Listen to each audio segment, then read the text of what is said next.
Eu queria agradecer a presença de todos em mais uma clínica geral do Hospital Procardíaco.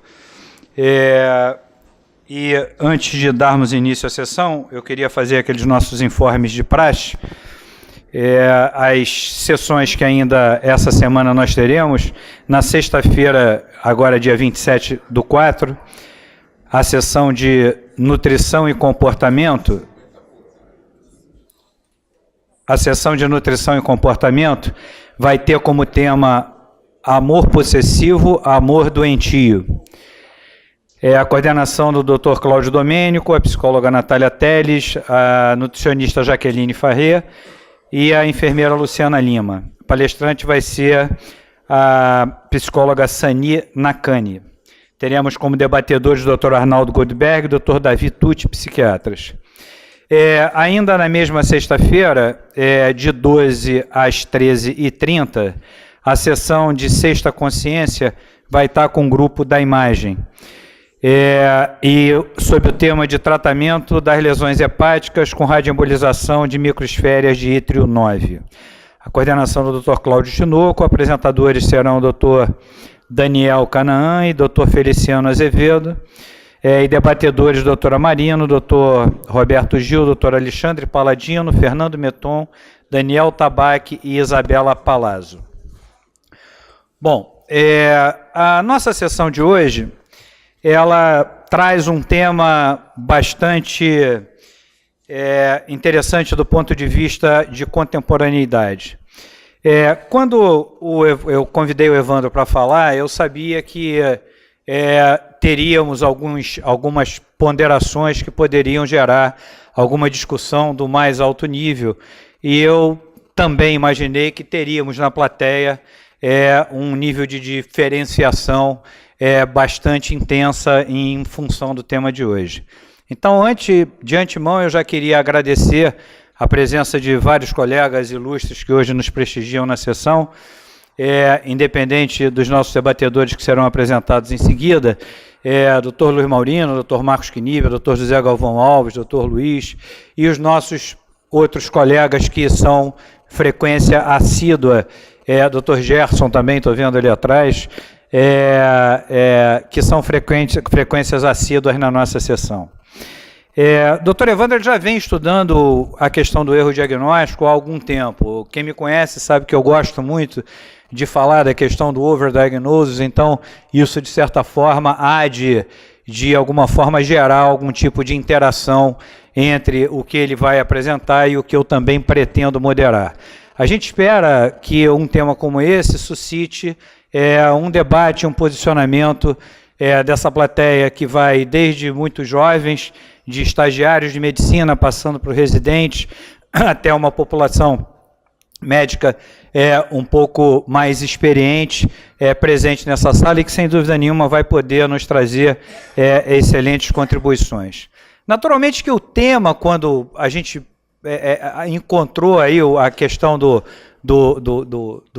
de como é que a gente montaria a sessão, quando veio a questão erro médico, eu lhe confesso que a sonoridade erro médico ela não chega bem nos nossos ouvidos. É uma coisa que impacta. Quando você fala de erro diagnóstico, de erro médico, sempre a gente ouve isso de uma forma como se isso fosse uma coisa que não pudesse acontecer, ou que eventualmente, quando acontece, ela não é bem interpretada. E provavelmente o que o Dr. Evandro vai nos mostrar hoje aqui é que existe um cenário bem diferente desse, né? Quer dizer, se a gente puder ir ao mais básico de tudo, o erro médico que, na realidade, o Conselho de Medicina ainda atribui exclusivamente a questões de imperícia, de imprudência ou de negligência. A gente sabe hoje que o erro diagnóstico, pelo menos, ele abrange causas e com consequências bastante diferenciadas. E eu acho que o Evandro vai ter oportunidade de falar isso um pouco para a gente nesses próximos minutos. Naturalmente, espero eu que com uma interação da plateia bastante ativa para que a gente possa enriquecer esse debate. Muito obrigado a todos. Evandro, por favor. Primeiro, agradecer, André, o convite e dizer para mim que é uma honra e uma satisfação ter aqui o meu amigo Antônio Sérgio Cordeiro da Rocha, brilhante clínico e que forma residente no Instituto de Cardiologia de Laranjeiras há pelo menos 3 décadas. Né? Meu amigo Ricardo, né?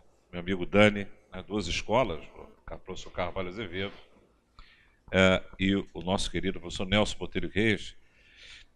E dizer a vocês que esse tema é um tema que entrou, né, na minha agenda de estudar esse assunto já há algum tempo. Isso primeiro motivado,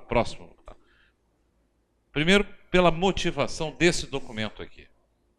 Quando eu li esse documento, que os norte-americanos estariam preocupados para melhorar o cuidado do diagnóstico, identificando que nos hospitais nos Estados Unidos, 1 em cada 10 pessoas tem um diagnóstico errado, na terapia intensiva cerca de 10%, e que esses erros estavam levando a 36 mil mortes nos Estados Unidos por ano. Isso me chegou a mim como alguma coisa. Tudo bem, Guarish? Obrigado pela presença aqui.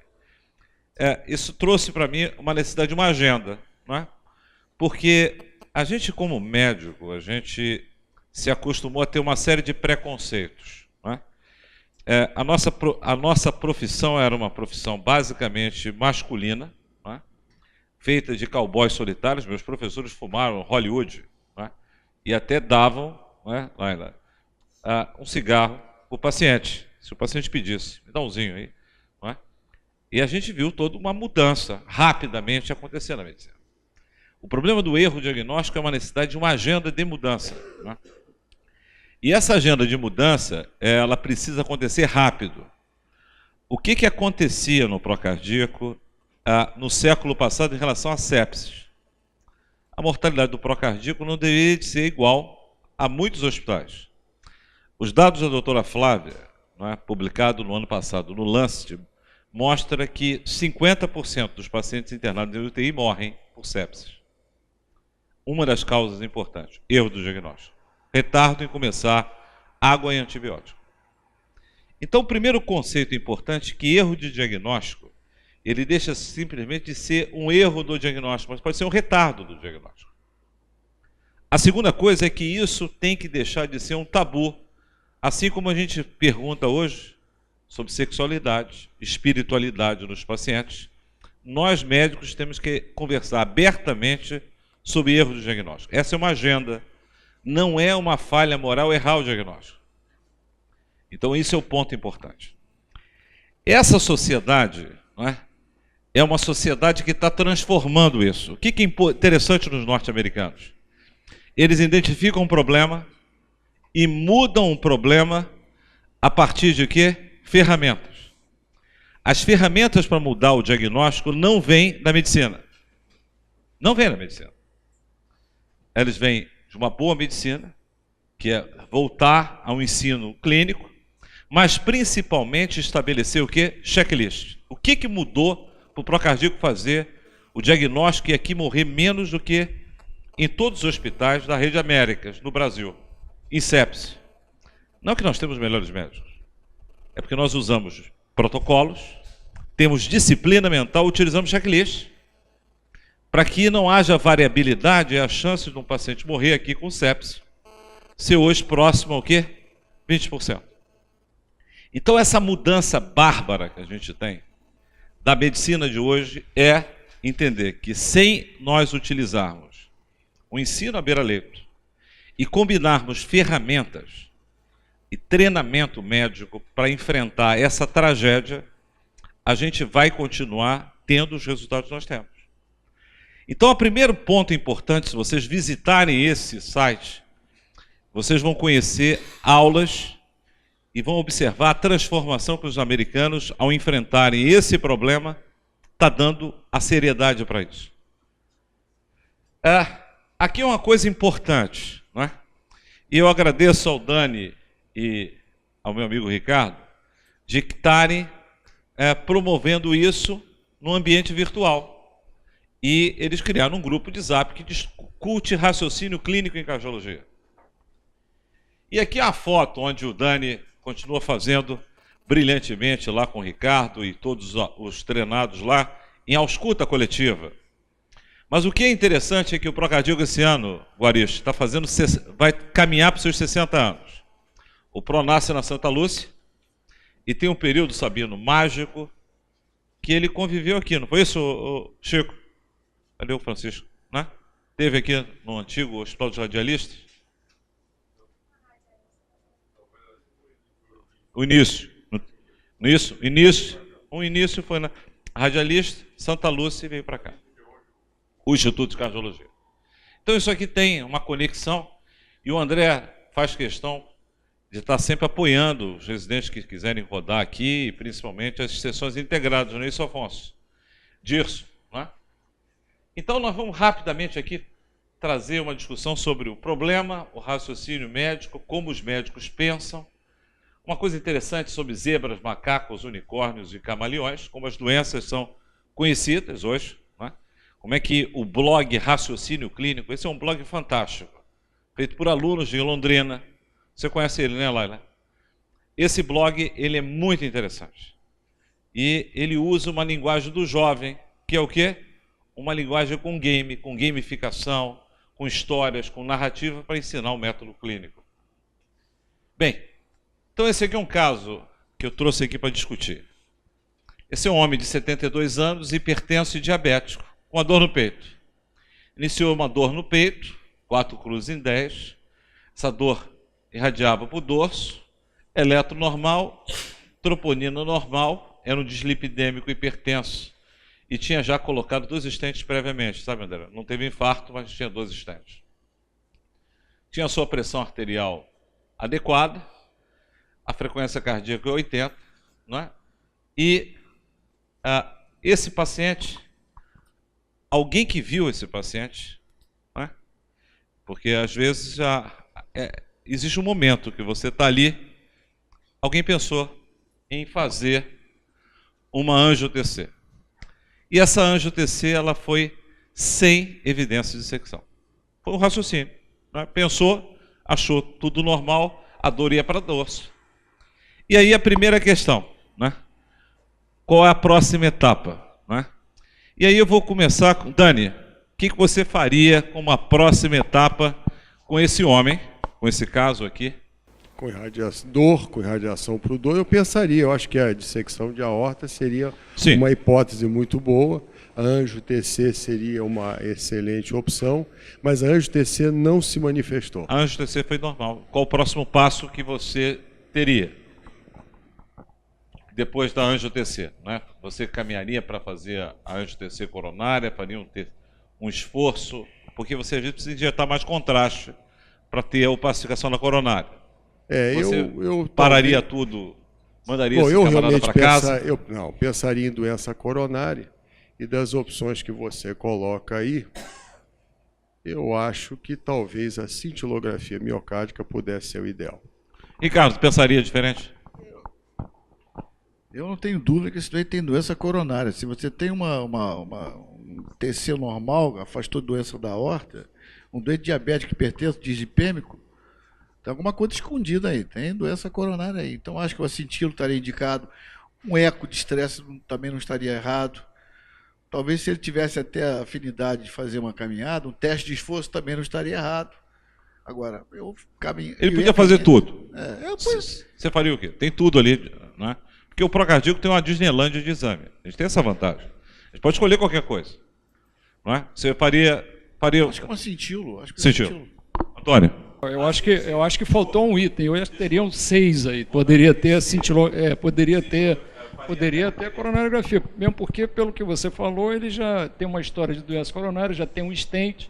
Quer dizer, é um doente que você diz que tem um eletro normal, troponina normal, mas ele ficou livre da dor. A dor é só aquilo ali mesmo. A dor passou.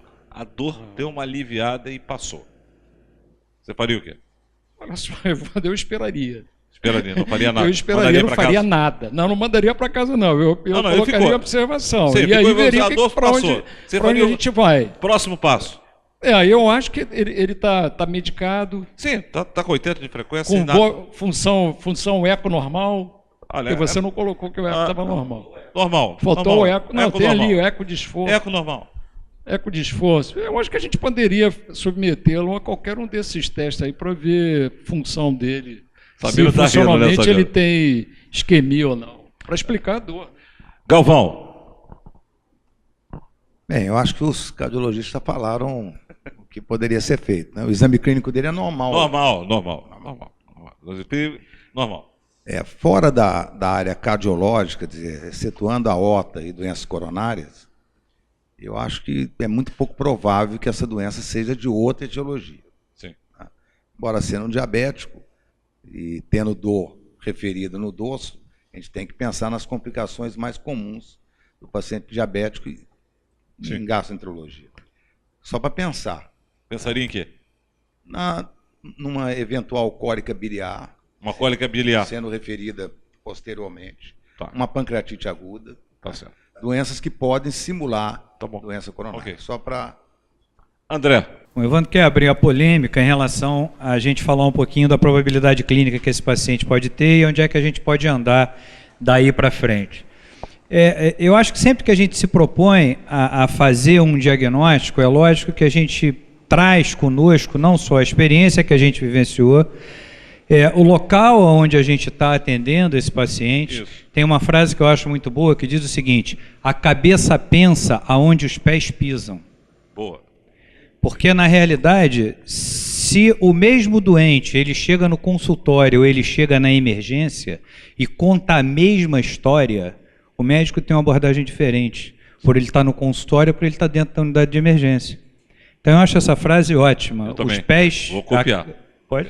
Não é minha, então eu não sei nem de quem é. Mas o que a gente precisa ver é o seguinte, quer dizer, é lógico que para esse paciente sobressai a possibilidade da doença coronariana, e não só a doença, mas a sua gravidade e a possibilidade de risco que esse paciente agrega em tendo uma síndrome coronariana aguda.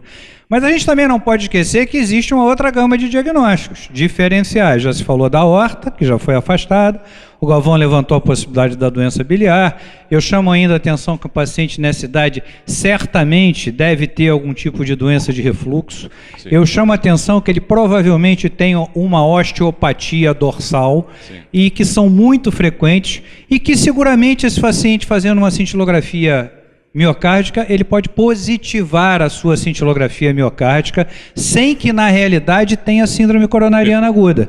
E eu já falei muito, né? Eu acho. Então tá bom. Você faria o quê? Não. Você faria o quê? Não, esse doente, em princípio, ele seria candidato dentro da nossa ótica de raciocínio à cintilografia miocárdica. Roberto, você concorda? Pensaria diferente? Que a sepsia evoluiu por causa do checklist, né? Em síndrome coronariana aguda sem sopra, paciente com coronariopatia prévia, ele é o intermediário para fazer CAT em 72 horas. Se você for fugir disso, você tem que voltar à anamnese, ver se tem algum outro dado para uma outra condução. Se for para seguir um checklist, seria isso. Você faria a coronariografia? Seria a coronariografia em até 72 horas. Enzima normal. Bem, o que aconteceu com o paciente? Vamos lá. A cintilografia foi normal. Obviamente, o que fazer? Maurino. Não, acho que a discussão é pródiga, porque realmente o grande problema hoje nessa situação é o quanto a gente protocoliza e muitas vezes a gente não aprofunda a interação com o paciente. Fator desencadeante, uma série de outras coisas que teriam que obrigatoriamente foi uma vir dor em junto. repouso que o trouxe aqui, súbita e forte. Que já não era presente, com troponina negativa. Ele estava absolutamente, agora já... Tanto assim que ele fez a cintilografia, né, na ausência de dor. O grande problema, Evandro, eu acho que é importante, e me chamou a atenção nessa questão do erro em si, o que é o erro, quer dizer, estatisticamente falando, o erro está dentro da coisa. Vamos chegar lá. Pois é, mas eu acho que às vezes o erro é a gente... Nós estamos procurando a defesa de quem? Não. Do doente ou a nossa defesa em ventura do que algo que possa futuramente nos comprometer? O que você pensaria nisso? O que você faria? Não, eu aguardaria. Você guardaria ele internado? Aguardaria. Internaria ele? Dependendo do que ele teve antes, sim. Inclusive, qual foi o tempo que ele fez essa angioplastia. Né? Porque se é uma angioplastia recente, a gente tem algumas hipóteses. Aí tinha 3 anos. Ele estava bem, estava absolutamente bem. Se ele tem 3 anos, eu tenho a cintilografia miocárdica normal, eu mandei ele para casa. Ok. Esse paciente foi para casa. Esse paciente foi para casa. Quando ele chega em casa, muda o plantão. Chega o segundo radiologista. E o segundo radiologista identifica a dissecção aórtica. A imagem, desculpe aqui, a imagem não é essa, tá? Mas é uma imagem parecida com essa, uma dissecção aórtica. Esse paciente foi ligado para ele. E ele foi, depois de horas, ele ficou chateado, né? Porque eu estava em casa, passei a noite toda. E agora, eu tenho que voltar ao hospital. Voltou ao hospital, foi operado com sucesso. Não devia estar chateado, porque não morreu. Não. Mas observa só, o paciente, não é? O paciente tem uma percepção do paciente. Bandeira. E aí o que acontece? Esse paciente é internado, é feito todo o tratamento, não é?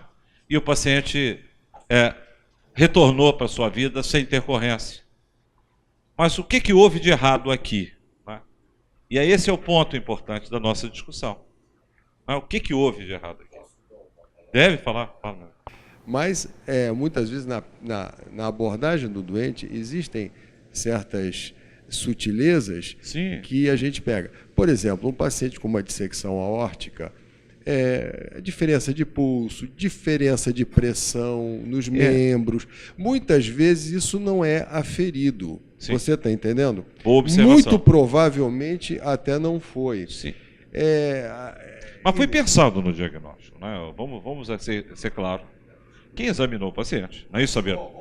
Achou que tinha cara de dissecção, que não é comum pedir. Achou. Não, ele achou. Ele pensou, Marcel. E aqui a coisa importante, não é? O que houve de errado? A coisa importante aqui. Né? Então, aqui é uma coisa importante, né? Porque o diagnóstico final foi feito? Não, o diagnóstico foi feito. Concorda comigo? O diagnóstico foi feito. Mas o que é diferente? Eu procurar o paciente com mal-estar, depois ele procurar o consultório do Luiz e ter uma depressão grave. Ele ficou um período, não é isso, Isabela? Que o evento, que é tempo dependente, poderia ter acontecido o desfecho. Então, esse que é o aspecto importante que nós estamos discutindo aqui. O erro do diagnóstico, não é? Durante muito tempo, nós raciocinamos, sabe, João Luiz, como uma falha moral. Olha, o sujeito não tinha competência para... É impossível hoje saber todas as doenças, ter todas as competências. Quando você coloca um segundo radiologista, você sabe o que acontece quando a gente coloca o segundo radiologista? Aumenta a chance de fazer o diagnóstico. Mas às custas também, não é? De aumento de casos falsos positivos. Então, hoje, o correto dos hospitais acreditados para doenças de grande gravidade, tempo dependente, é você ter o quê? 2 rechecagens. E, obviamente, os pacientes não podem ser liberados em relação a isso. Isso foi um aprendizado que nós tivemos, sabe, Marcel? Hoje, nós não liberamos ninguém para esse tipo de condição sem uma dupla avaliação interna. Aqui as coisas importantes em relação de erro na terapia, na unidade de emergência. É um ambiente que tem uma pressão de tempo, você tem uma sobrecarga de trabalho, a família está estressada porque ela veio ali, quer uma solução rápida, você tem muita gente falando, muita interrupção, você tem, olha só, 10 por hora. Um cirurgião, ele sofre na sala de cirurgia, na primeira hora, aproximadamente 20 a 30 interrupções. E tem, em média, 30 a 40 ruídos de abertura e fechamento de porta. Então a gente começa a observar que tem algumas coisas que vão gerando um ambiente para promover erro assistencial. Esse aqui é um homem extraordinário. Eu tive a oportunidade de ler os livros desse indivíduo, Nuland. Não é? Certo, professor? Eu não sei se você já teve a oportunidade de ler. Um deles é A Peste dos Médicos. E outro é um livro sobre Maimonides. E o que é interessante é que ele falava o seguinte: esse importante médico, escritor, pesquisador, filósofo, é que o diagnóstico é a mais crítica das habilidades do médico. Ele atualmente, 1 em cada 10, internados, top 10 de causa-morte nos Estados Unidos, causa líder de judicialização, e na emergência está aqui: infarto, AVC, dissecção da aorta e apendicite.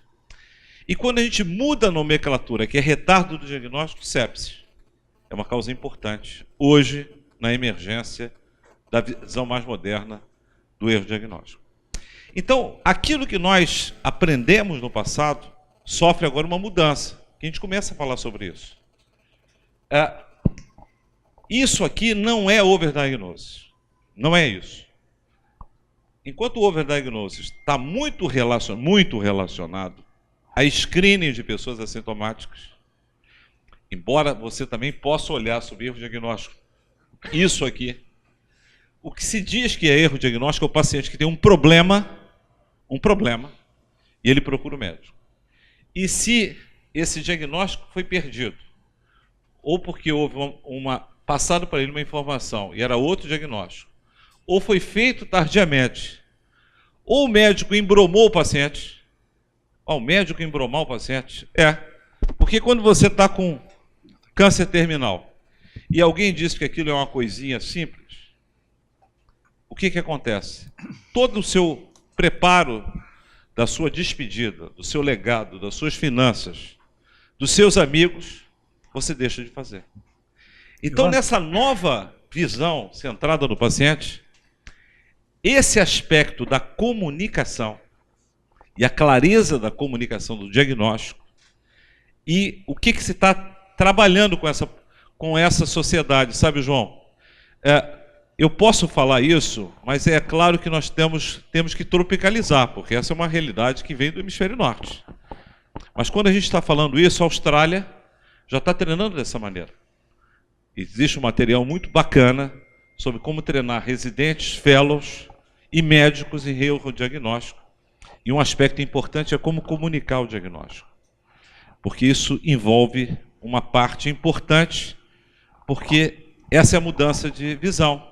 Ou seja, sai a visão do médico, que era possível, um Carvalho, Nelson, Pareto, né, o professor Raimundo, seriam Saad, Arão Benchimol, seriam enciclopédicos.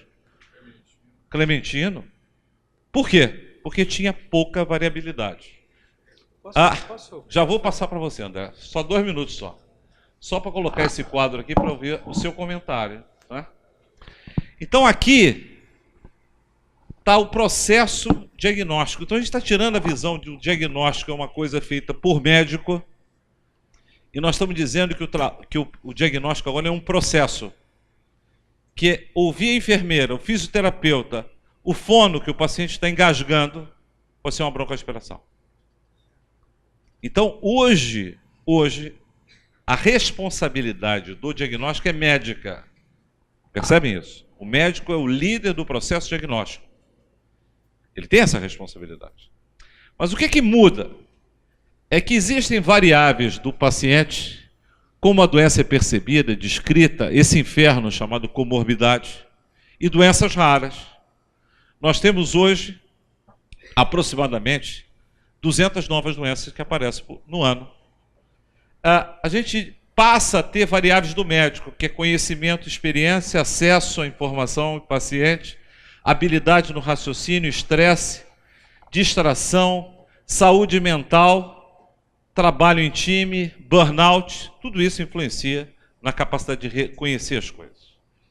A complexidade do sistema. O eco não chega, não é isso, Arnaldo?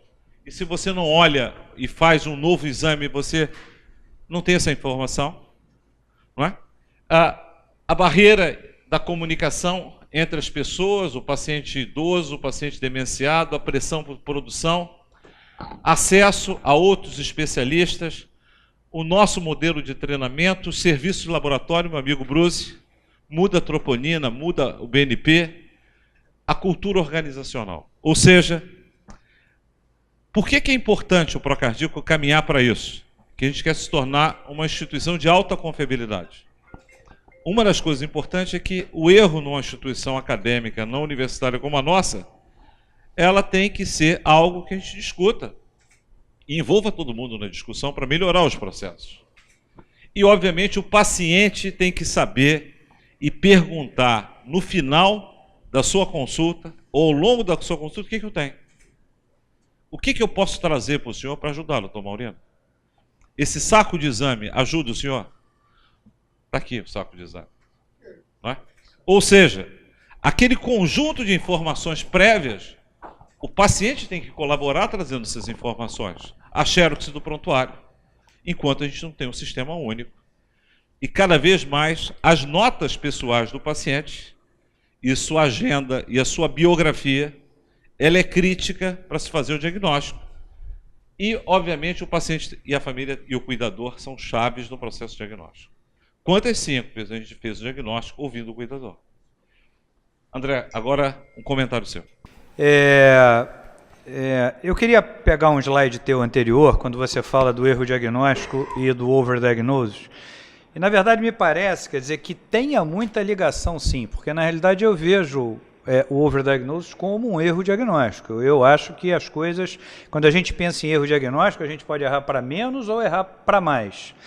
E, na realidade, a maioria das vezes, quer dizer, quando a gente se surpreende pedindo muito exame, na realidade, o que está por trás disso, na maioria das vezes, é o medo do erro diagnóstico.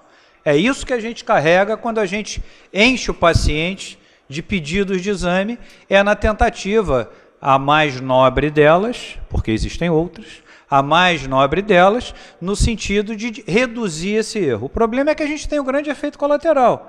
E o grande efeito colateral é a gente estar fazendo diagnóstico, como você mesmo falou, de diagnósticos que não existem. Aí vem o overdiagnóstico, que na realidade tem como definição aquele diagnóstico que não vai causar nenhum tipo de desconforto nem morte ao paciente.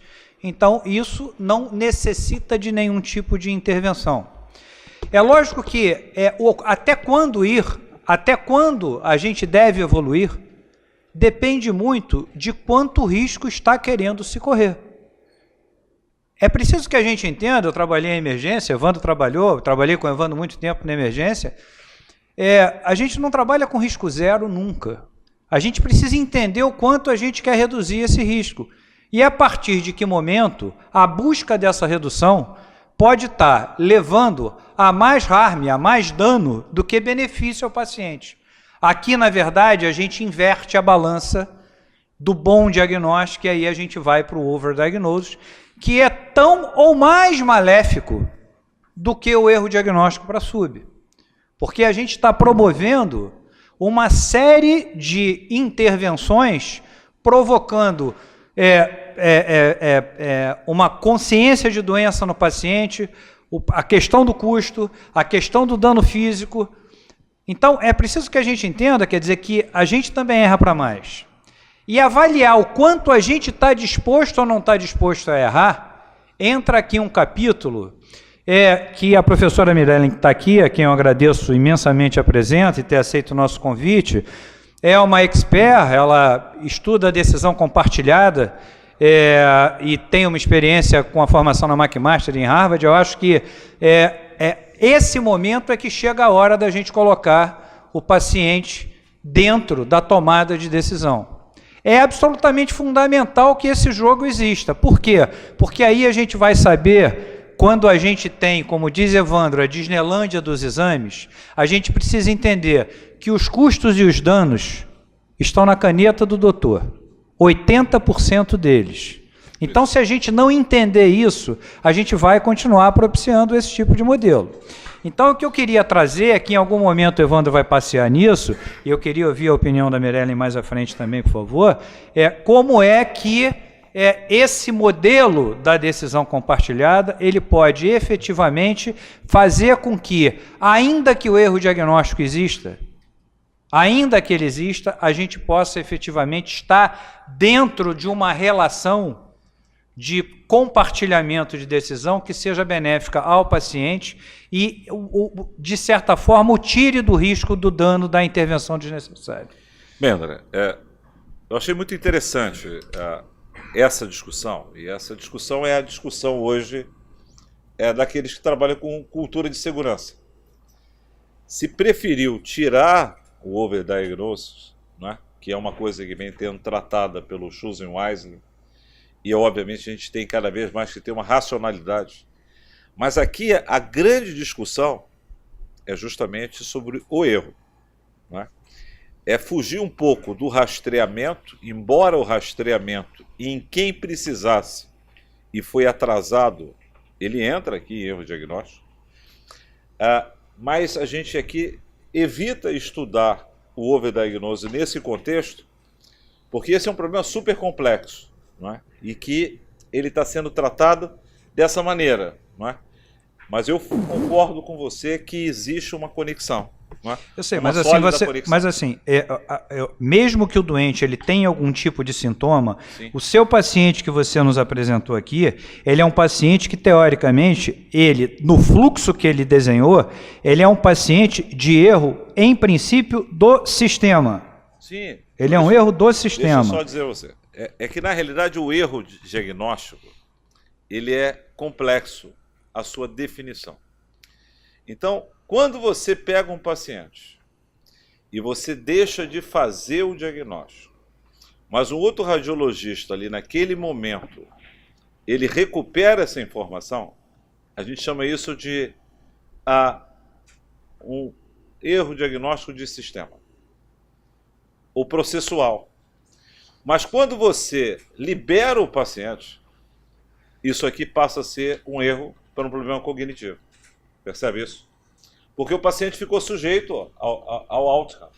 Qual é o outcome aqui? Morrer subitamente com a dissecção. Então aqui tem um erro duplo. O erro de cognição, de um viés cognitivo, e tem um erro de processo que você não pode liberar alguém com uma doença potencialmente grave sem ter dois diagnósticos.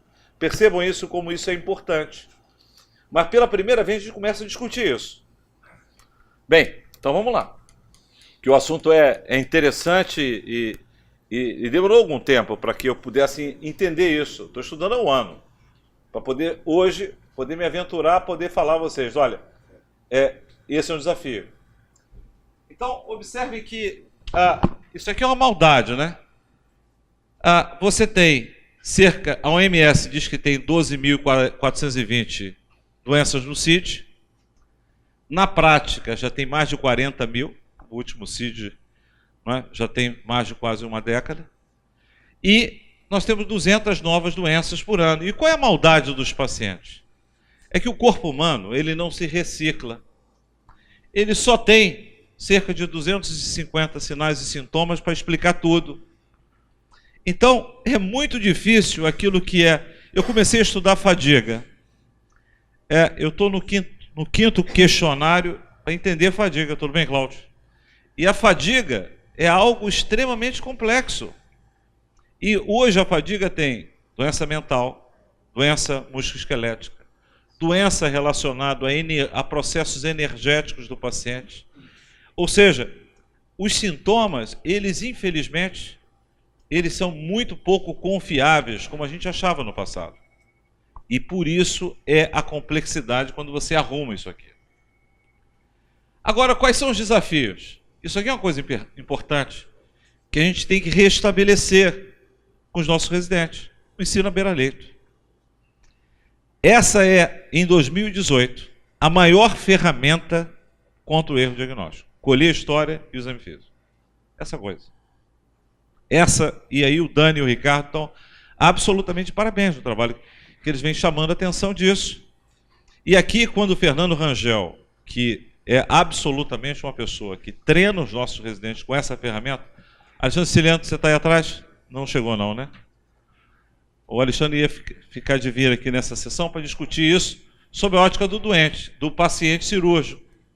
As autópsias estão desaparecendo. A USP foi o primeiro lugar a usar uma ressonância de 8 Tesla para fazer a chamada necrópsia virtual. Em muitos hospitais hoje, quando o paciente morre, leva para a tomografia e faz um scanner do corpo inteiro, para poder fazer diagnóstico, já que 10% dos pacientes internados e 8% na terapia intensiva tem um erro diagnóstico, e grave, e a gente não vê. E com o desaparecimento da necrópsia, isso criou um problema. Um aspecto importante é essa competência clínica, que todo mundo acha que é muito bom, e isso é natural em todas as profissões, não é só médica isso.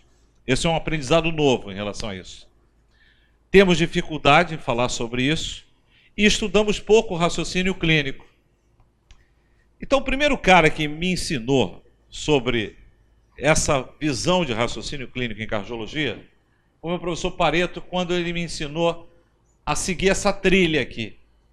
Uma trilha construída pelo maior cardiologista do primeiro século, que foi o professor Paul Dudley White, professor que antecede o Brownlow e cria a cardiologia preventiva e o projeto Framingham.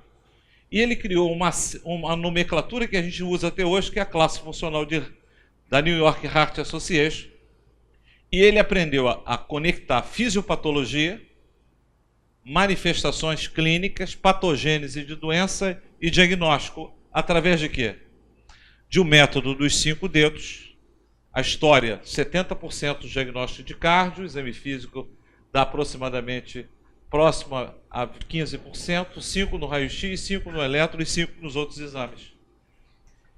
E construiu um modelo, não é? Que é um modelo que a gente chega ao diagnóstico inicialmente com dados básicos, exame clínico, eletro, raio-x, que era o que tinha na época, e hoje a gente lança a mão o high-tech para confirmar o diagnóstico. Esse diagnóstico completo tem o diagnóstico etiológico, que causa a doença, anatômico, o que está alterado, o fisiológico, o que está funcionalmente alterado. Recentemente, na década de 90, o ecocardiograma faz uma avaliação objetiva junto com a cintilografia e o cateterismo e define se a doença ela tem um nível A, B, ou C ou D de gravidade. A classe funcional em relação ao esforço, e a gente conduz isso para um plano terapêutico do paciente, e dessa maneira nós fechamos o diagnóstico e o tratamento. Então, só para fechar, essa era a visão do século passado, que serve hoje, e que todo residente de cardiologia, em Boston, isso está no Harrison. Vocês pegarem o Harrison, quem escreve a área de cardiologia é seguramente uma das pessoas mais brilhantes em cardiologia, que é o Dr. Joseph Loscalzo. E ele escreve exatamente isso. Está lá no capítulo do Harrison, última edição. Mas essa sociedade que foi criada e essa revista para chamar a atenção do diagnóstico, e esse documento para reduzir o erro diagnóstico no ambulatório e nos consultórios, eles começam a discutir qual a principal causa de erro. Meu amigo Kovac, por que o médico erra? As principais causas você já mencionou, mas eu acho que eu gostaria de mencionar uma coisa que eu pedi licença até o André para comentar, que é o problema do médico se defender, porque a judicialização da medicina causa também um grande impacto na questão do diagnóstico. Você tem um doente que entra na sua emergência, como esse caso que você trouxe aqui, muito interessante. Foi sorte vocês resgatarem esse doente ainda para voltar para o mesmo hospital, porque ele poderia ter tido um sintoma e ido para outro médico, outro hospital, e o hospital ficaria denegrido, porque o nosso hospital, no caso, porque à primeira vista foi um aparente erro diagnóstico.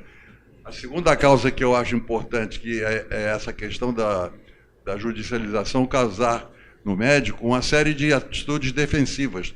Na América, por exemplo, o indivíduo hoje em dia evita prescrever um paciente. Ele não sabe se vai dar uma medicação e aquele paciente vai ter uma reação anafilática, alérgica, ou outra qualquer de maior gravidade, e depois você vai ser judicializado. E isso agora, no nosso meio, também já está causando o problema principal. Então, uma das causas de erro é você estar na defensiva. A segunda causa de erro importante, você mencionou é que nós temos aquela impressão de que podemos saber resolver tudo, e não é verdade. É preciso ter aquilo que você considerou muito importante, a necessidade de ouvir outros especialistas e saber trabalhar em equipe, coisa que nós não aprendemos na nossa faculdade. Nós, por formação, fomos educados muito individualisticamente. Eu acho que isso também é uma causa importante. Outras causas, que eu diria secundárias, poderão ser mencionadas, mas eu quero parar por aqui para não monopolizar. E sei que você está com pressa. Não, é só para dizer para você o seguinte, porque o André me caça daqui a pouco. Mas o que acontece aqui de uma coisa importante? A gente sempre vai achar que a causa do médico errar é por falta de conhecimento. mas não é. Não é por falta de informação clínica, 14%. Não é por falta de conhecimento. Entendo que, acompanhando anualmente, o grupo em Harvard descobriu que 100%, quase 95%, Alfredo, das doenças que você atende no consultório, assim como o Dani, assim como o Ricardo, são 100 doenças. 100 doenças. Elas vão se repetindo. Não varia mais do que isso, varia 5%. Mas o grande ponto importante, que precisa ser treinado e refletido, é o quê? É o raciocínio clínico. Fala, João, você quer fazer um comentário? Eu continuo na graduação com alunos na Unirio, e basicamente em ambulatório, nem enfermaria, ambulatório com os residentes e os internos. Quando você olha, mesmo na instituição universitária, aliás, especialmente nas instituições universitárias e mesmo em hospitais de alta complexidade, vocês enumeraram aí uma série de itens, né, diagnósticos. Na realidade, quando você fala de história clínica, você fala de anamnese, exame físico e exames complementares básicos integrados à especialidade. Sim. Então, quando você faz um parecer pneumológico, envolve analisar uma imagem de tórax. Você faz um parecer cardiológico, envolve obrigatoriamente um eletro. E assim por diante. Quando você fez um parecer nefrológico, sedimento urinário. O que você vê hoje? Você vê pacientes... Isso aí independe de onde você vai visitar. Você chega em qualquer setor, você encontra paciente, às vezes, com exames de alta complexidade. Aí você pergunta assim, cadê o sedimento? Não tem. Cadê a microalbuminúria? Não tem. Eu estou falando de exames baratos, e pode ser que aí seja o problema. Cadê na gasometria tem cloro? Não, não tem cloro. Tem lactato? Alguns lugares tem, outros não tem. Então, quando você vai elencar isso daí, para o teu raciocínio clínico diagnóstico sindrômico, que é a primeira instância e é o compromisso nosso com o metodológico, é fazer diagnóstico sindrômico antes de qualquer outra coisa. Depois vem os outros diagnósticos. Na sequência de um raciocínio baseado em semiologia, você tem que construir o alfabeto. O alfabeto são sinais, sintomas e exames complementares básicos. Então é o seguinte, nós não temos os exames complementares básicos, e aí não é uma questão de checklist, é uma questão complexa que envolve, inclusive, questões comerciais. Então a gente acha que estaria... do meu jeito polêmico já conhecido, de não dizer isso. Ou seja, se nós dosássemos, por exemplo, cloreto de amônio, que é baratíssimo, nós faríamos todos os diagnósticos de acidoses tubulares renais. Brilhante, João. Evandro, deixa eu só fazer aqui, uma parte, só para te dar o gancho aqui para você dar a sequência. Só responder, doutor Kovac. Doutor Kovac, a sua observação, que eu acho que é bastante pertinente, fala sobre erros inevitáveis. Isso que o senhor acabou de falar são erros inevitáveis, ou seja, é aquele paciente que ele se apresenta na sua frente de uma forma completamente atípica e que não lhe autoriza a pensar no diagnóstico que pode levá-lo à morte ou a algum tipo de complicação. O segundo erro, o modelo de erro, é o que o João falou. Esse erro do João é um erro do sistema. E a partir daí, o gancho para o Evandro seguir no raciocínio clínico. Mas só para... Em 10 minutos eu fecho o que eu gostaria de trazer aqui para vocês. O que eu quero dizer para vocês é o seguinte, quem estudou isso a sério, quem olhou isso em vários sistemas de saúde, e esses dados são consistentes, o problema não é o conhecimento. Porque o conhecimento hoje está no up-to-date. Você concorda comigo? O conhecimento hoje está no celular. O conhecimento hoje está amplamente disponível.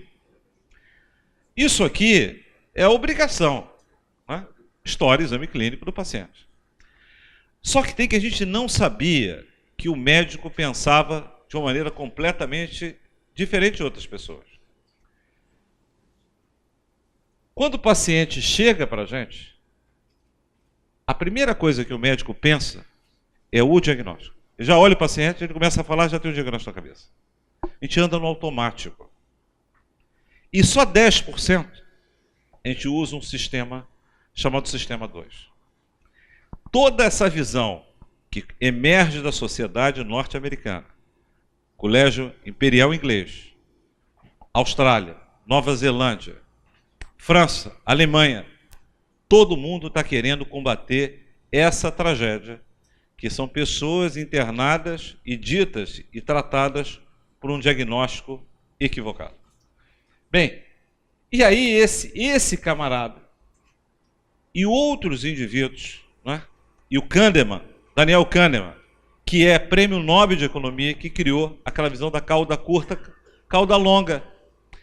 Ensinar os jovens médicos a parar e pensar e enxergar que o pensamento de jogar um diagnóstico para frente, sem parar, pensar e analisar, é uma atitude que não pode acontecer. Isso serve numa parada cardíaca. Isso serve, ou serviu durante muito tempo, quando as doenças, elas eram mais ou menos, tinham a mesma topografia e pouco tratamento. Agora, hoje, principalmente sabendo com as técnicas de psicologia cognitiva, que a gente gosta de pular para o final, e aí a gente, ao pular para o final, a gente vai começando a construir vieses, pular para frente e para o final, rapidamente, isso está envolvido com um raciocínio chamado heurística, e que leva e conduz a diagnósticos errôneos e escorregadios. Serve para muita coisa, principalmente para médicos super experientes, mas pode e gera uma falácia. E por isso que você raciocinar e utilizar o sistema 2 é o mais importante hoje. Então, o processo da psicologia cognitiva está mudando a visão dos médicos. Os médicos devem prestar atenção como raciocinam. Não devem tomar decisões sobre paciente no corredor. Não podem definir as coisas quando a gente para perante um caso, seja rapidamente se olhar todas as informações do paciente. Porque isso, falando para os residentes e para os internos, é o grande ponto que nós estamos aprendendo hoje. E, obviamente, sabermos que o nosso cérebro, médico e não médico, tem duas maneiras de tomar decisão. Uma, intuitiva, com padrões heurísticos, e que o médico, na prática clínica, 90% atua aqui. Esse é o desafio.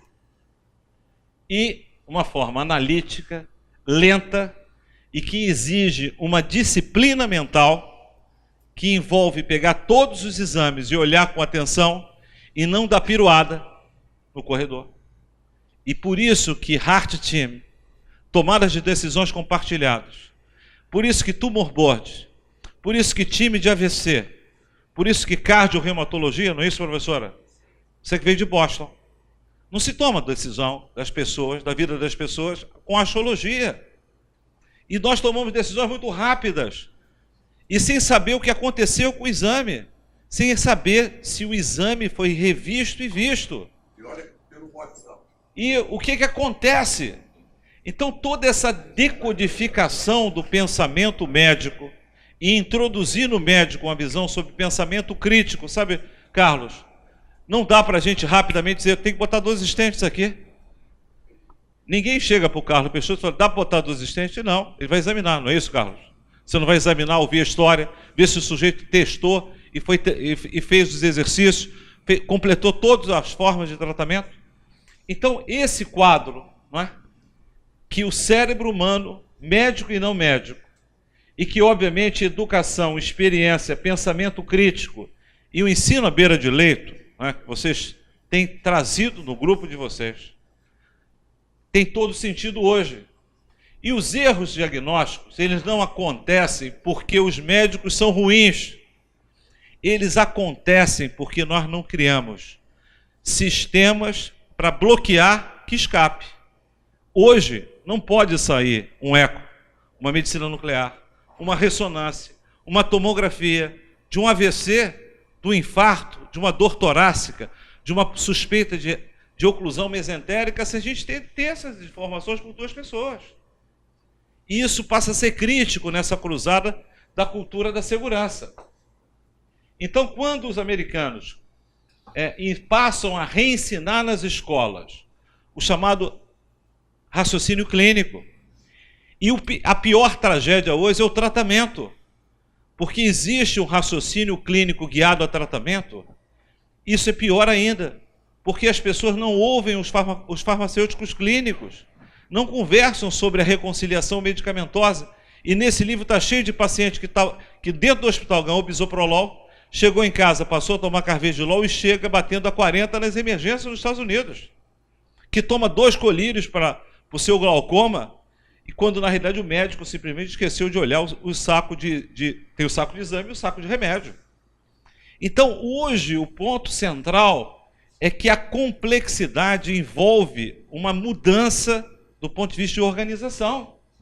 Então, essa capacidade de fazer decisão e tomar dentro de um ambiente de incerteza. E aqui emerge essa disciplina.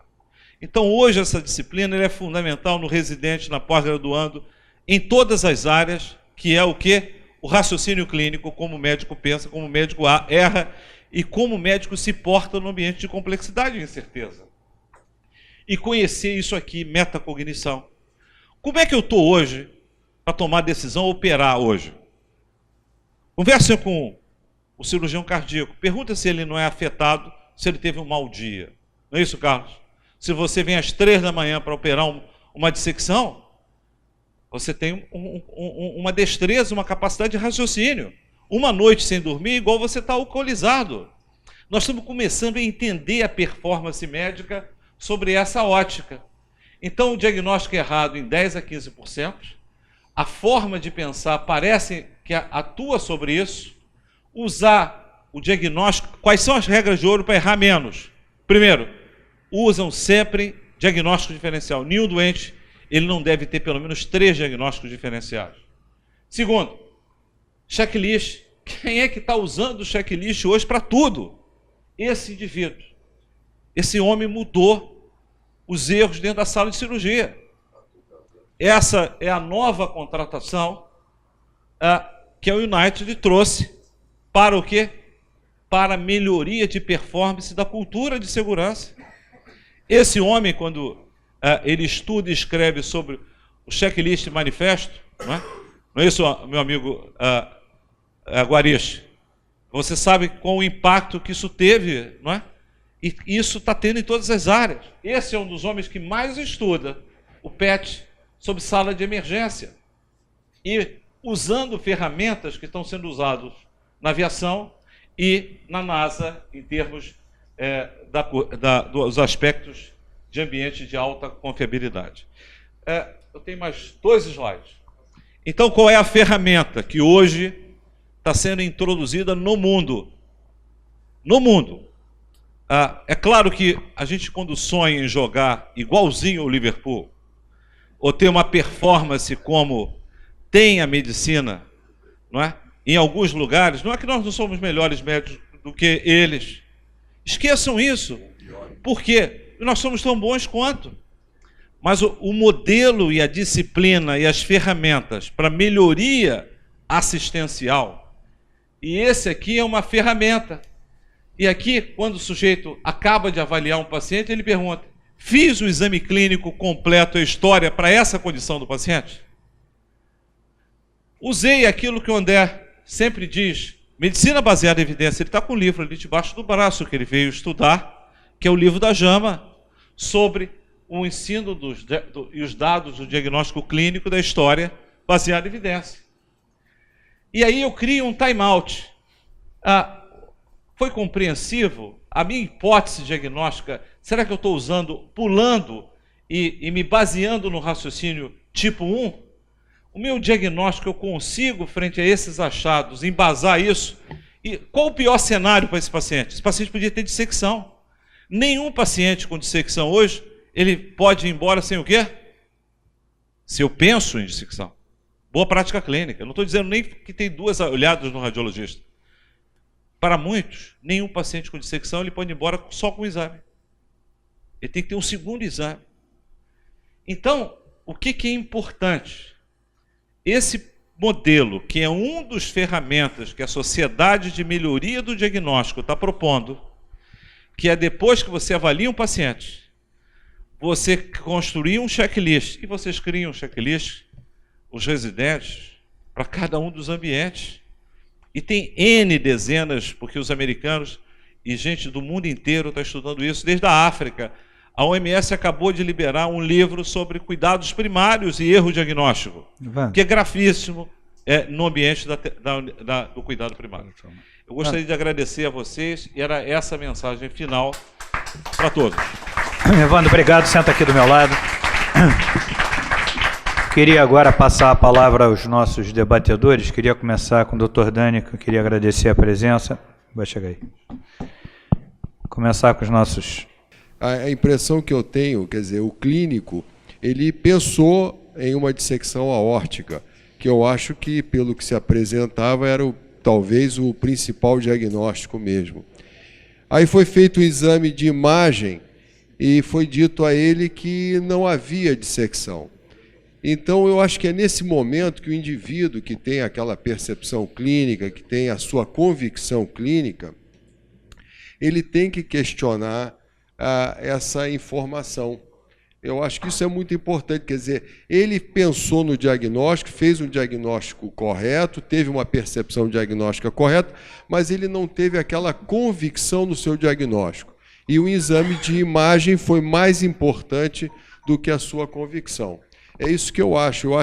Eu acho que, né, Ricardo, você que sempre participa das discussões lá comigo, quantas vezes nós já recebemos exames altamente complexos que diziam uma coisa diferente daquilo que a gente tinha percebido pelo exame clínico, pela história do paciente.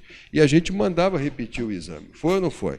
E várias vezes isso acontecia. E realmente a gente não pode acreditar se a nossa convicção diagnóstica ela é grande. Eu achei que, por exemplo, nesse caso aqui, de quem foi o maior erro? Do radiologista que não viu a dissecção ou do clínico que interpretou e que recebeu essa informação como verdadeira e liberou o paciente? Eu acho que se você tem uma percepção clínica, se você tem uma formação clínica, uma experiência, esse tipo de falha ela não deve ocorrer. E fazer isso que você falou. Não, eu quero ou uma segunda opinião na imagem ou até repetir algum exame ou outro exame que pudesse te dar essa certeza antes de liberar o paciente. Mas acreditar muito na sua percepção clínica. Isso que eu queria dizer. Os debatedores, Ricardo, por favor. E a gente tem duas ferramentas básicas só. Ou seja, partindo do princípio que ele tem uma boa história, um excelente exame físico feito pelo russo aqui, que, para quem não conhece, se você vê ele fazer uma manobra de valsalva ou cócoras, ele sobe em cima do doente, o doente vai aparecer o supa de qualquer jeito.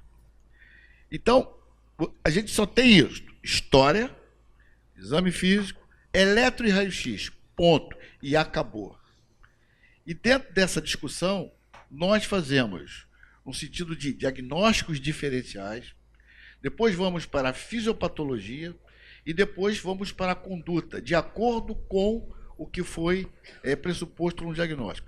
Então, é um treino constante. É quase que uma informação constante de aprendizado, como, no meu modo de entender, que vim de uma escola do professor Nelson Botelho Reis, em que ele pegava a radiografia, aliás, ele não me dão licença, ele não chamava de radiografia, me dá a chapa aqui, e pela radiografia ele era capaz de dizer, isso aqui é um doente com fístula, fístula arteriovenosa, uma fístula pulmonar, síndrome de Rendu-Oslo-Weber, pela radiografia. Claro que a gente não vai chegar a esse nível do professor Nelson nem do professor Carvalho, mas o que a gente tenta mostrar com essas coisas básicas? Um eletro, uma boa história, um bom eletro, uma boa interpretação do exame, eletro, você chega ao diagnóstico. Nesse caso específico, coitado, ele ou ela, assim, poderia ser o quê? Um espasmo de coronária e abriu. Aí ele foi para casa e dissecou. Por que foi aquela hora ali? Por que ele não espasmosou, troponina normal, tudo normal, coronária normal? Muito bem, vai para casa e aí tem outra dor. Por que não poderia ter sido? É um doente hipertenso, é um doente diabético, poderia ter feito isso também. Então, quer dizer, culpar ou então errar faz parte, tudo dentro do contexto. Mas se você tiver um grupo de pessoas fechadas em cima do doente, 1, 2 ou 3, em que você consiga sentir o doente, isso eu tiro pelo meu consultório particular. O doente, às vezes, chega no consultório, a gente se perde, porque a sala está cheia, graças a Deus, graças a Deus, e o tempo é curto. E os convênios abusam da gente, não fazem nada pela gente. Então você tem que fazer o diagnóstico em 1 minuto. Ah, isso aqui é coronário, isso aqui é hipertensão, isso aqui é diabetes, isso aqui é dissecção, isso aqui é aneurisma de aorta dissecante. Então, esse é o problema. Outra situação importante que eu acho que a gente tem que levar, quer dizer, esses são dados muito sérios. É a medicina, não digo aqui, pelo amor de Deus, é emergencial. Você, em 1 segundo, fala, ó, tu tem um infarto de parede anterior, bota na mesa, Cátia. Pô, não era infarto, cara. O cara tinha uma pericardite, cara. Pelo amor de Deus. É medicina horrível que a gente está fora de um centro. Então, isto é que é o problema.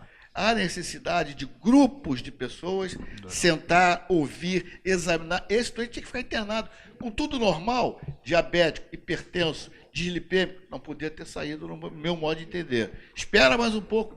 Ah, mas veio tudo normal, não me interessa, eu não estou satisfeito. Quer dizer, e era uma dor extremamente importante, que foi para o dorso, muito estranha, não ter dissecado no primeiro CAT, ou na primeira... Sim, como é que ele fez? Fez uma tomografia. Achei muito estranho não aparecer, porque a dor era muito forte e foi para o dorso. Bom, na primeira não apareceu. Não apareceu. Primeiro radiologista não viu. Ah, bem, tá. Então, pois é. Então, aí é complicado. Ricardo, obrigado. Professora Mirelle, por favor. Primeiramente, trazer uma frase que o professor Amiran Garfin, com quem eu trabalhei na McMaster, ele dizia que a principal inovação tecnológica da medicina é a mudança na relação médico-paciente, trazendo aqui a decisão compartilhada. E a outra nos Estados Unidos, onde eles viam que existem dados muito sólidos que mostravam que as principais causas de processo de judicialização por erro médico não eram necessariamente um erro médico, mas sim a falha na comunicação e na relação médico-paciente.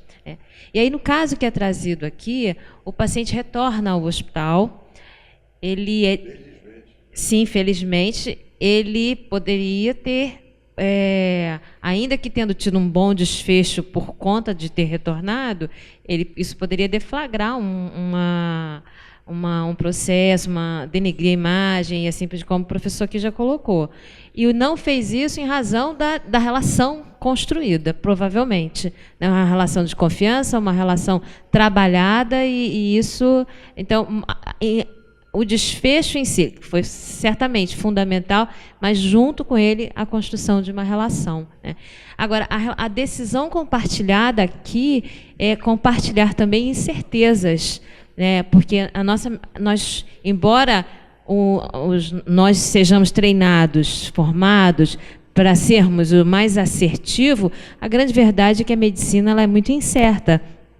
As opções terapêuticas e diagnósticas são inúmeras. Então, ser transparente com a incerteza pode até, num primeiro momento, levar o paciente. Então, o médico tem dúvida do que ele sabe? Não. Se a forma como é apresentar probabilidades de falso positivo, de falso negativo, isso também ser traduzida e de forma transparente para o paciente. Agora, como fazer isso na prática, né, que talvez seja uma das principais questões? No ponto de vista de protocolos, estabelecer protocolos, algumas ferramentas já têm sido estabelecidas. O GRADE, por exemplo, bem conhecido, ele procura ser transparente com as incertezas. E, na prática individual, é a utilização de instrumentos de apoio à decisão compartilhada que tentam traduzir a certeza e o grau de incerteza que as evidências também apresentam. Isso pode ajudar a implementar a decisão compartilhada na prática clínica. Mirelle, obrigado. Eu queria só fazer um comentário, já vou passar a Isabela, só fazer um comentário rápido, que, na verdade, o que mais me interessa nesse tema é a questão cognitiva. O que mais me interessa nesse tema é a questão cognitiva, porque o erro inevitável, como o próprio nome diz, em princípio ele é inevitável. O segundo modelo, que é o erro do sistema, esse é passível de correção, com correção de processos, eventualmente estrutura, eventualmente pessoas. O que mais me preocupa nisso é, na realidade, a questão da cognição. é a questão da percepção do doutor, que para ele, na maioria das vezes, deixar de fazer é um absurdo. E fazer mal não é um absurdo. Essa quantificação, ela é completamente equivocada, e isso é que faz com que nós nos aventuremos em diagnósticos que eventualmente não existem. E que, na verdade, como eu falei no início, isso pode estar nos levando ao movimento, talvez, porque esse assunto do erro diagnóstico, cognitivamente, todo mundo vai sair dessa sala querendo errar menos. E o errar menos não é pedir mais exame. Não é pedir mais exame, isso tem que ficar claro. O erro diagnóstico, ele tem que ser pensado sobre a esfera cognitiva. O que nos faz pedir o exame? Já foi colocado aqui que a questão, eventualmente, pode ser a questão da judicialização, pode ser a questão do desconhecimento da história do exame físico, que faz com que, pode ser a pressa do convênio, pode ser, se você não pedir, o concorrente do médico da sala do lado vai pedir. Tem gente que ganha dinheiro pedindo exame, todo mundo sabe disso. Então é preciso, na verdade, que a gente entenda um pouco melhor o que faz o doutor pedir o exame. A cognição, eu vou acabar, Cezinha, a cognição do doutor, do tripé, sistema, inevitabilidade e cognição é o mais importante e responde por 75% dos erros diagnósticos. 75% dos erros diagnósticos são erros cognitivos. Chega. Deixa eu passar para a Isabela e depois eu passo para você. Isabela, 2 minutos. A Faculdade de Medicina da UFRJ, a gente tem hoje uma cadeira que é habilidade de comunicação, exatamente para a gente trabalhar essa questão da relação, de compartilhar a decisão.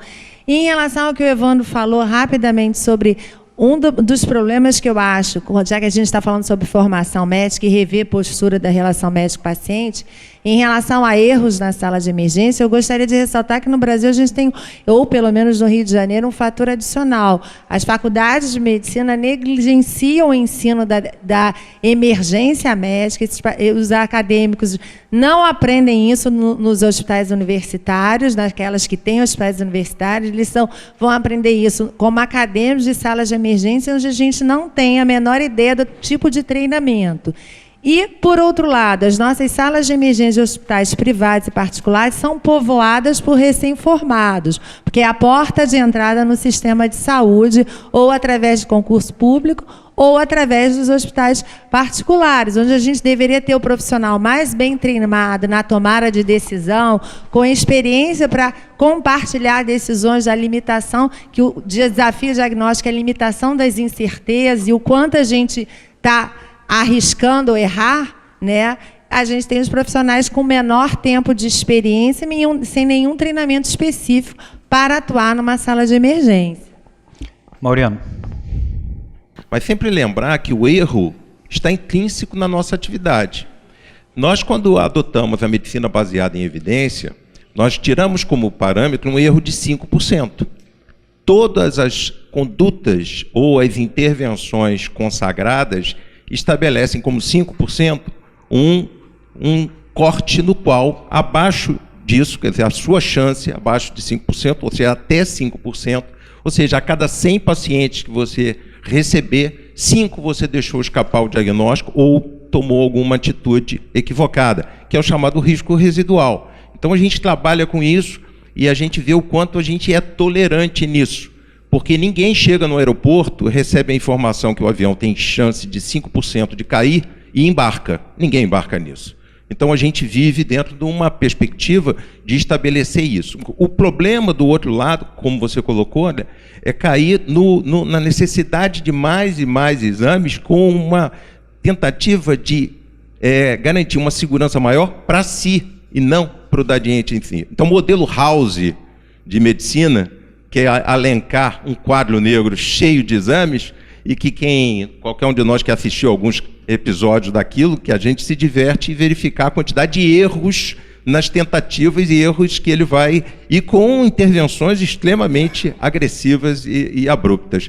Então, acho que o erro está intrínseco dentro da atividade e a gente precisa trabalhar e, principalmente, não pedir um exame já com a presunção de que, independente do resultado dele, eu vou pular adiante. Isso é a coisa mais comum que a gente tem visto e no qual, um caso como esse que você apresentou, a gente tem que respeitar as limitações do risco residual, que foi o que aconteceu. Doutor Galvão. Nós não vamos nunca esgotar esse tema é imensurável, né? A primeira coisa para errar menos é admitir profundamente que nós erramos. Isso eu acho que é o grande passo, é o que nós estamos fazendo aqui. O que o André falou, que nós vamos sair daqui querendo errar menos, é fundamental. Mas para errar menos, nós temos que admitir que nós erramos. Eu gosto muito de esporte, todo mundo sabe disso. Eu vi Pelé perdendo pênalti, eu vi Roberto Rivelino e Zico perdendo pênalti. São os melhores. Os melhores erram. Agora, por que eles erram menos? Porque eles treinaram mais. E treinaram com afinco. E treinaram com cuidado. Treinaram com essa rotina de saber ouvir, de ser humilde a ouvir todos. Eu acredito demais na história clínica, mas demais.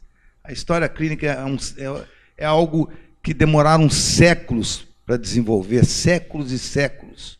Sinais, a decodificação de sinais e sintomas. Nós não podemos achar que os exames complementares só vão substituí-los. É impossível. Ao contrário, pode prejudicá-los. Nós podemos negar a história, podemos negar, eventualmente, o exame físico e supervalorizar os exames complementares. Eles são complementares e serão, por bom tempo, complementares. Pelo menos essa é a minha visão. Eu acho que esse tema trazido aqui hoje não é bom, é magistral. E nós vamos sair daqui melhores do que entramos, mas seguramente mais humildes porque erramos.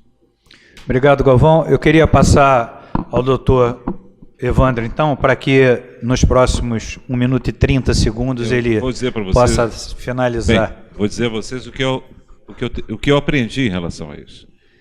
Primeiro, que isso aqui precisa de tratamento e pode ser zerado. O erro diagnóstico é parecido como foi a VAP, é parecido como foi a queda, é parecido como foi a paciente ser operado do lado errado. Exige, primeiro, atitude. Segundo é testar. Nós estamos olhando para um problema. Essa é a ferramenta dessa sociedade para cada profissional enxergar que o diagnóstico não é mais brincar de house, e é um processo que o laboratorista, o homem de imagem, a fisioterapeuta, o enfermeiro, o fonoaudiólogo contribui com parte desse diagnóstico, assim como o médico de cuidado primário, o parecerista, tudo isso. A segunda coisa é que hoje, 2018, a melhor ferramenta para melhorar isso é o beira-leito. História, exame clínico, e eu estou muito alinhado com essa visão, que é a visão do PRO. E a terceira é usar ferramentas. Várias estão sendo testadas. O treinamento e a simulação é fundamental nós treinarmos como nós treinamos aqui. Os nossos resultados de sepsis, que não era diferente, e está publicado no Lancet, que no Brasil, 1 em cada 2 pacientes com sepsis morrem em 2017. E no procardíaco essa realidade não é a realidade hoje, mas já foi um dia.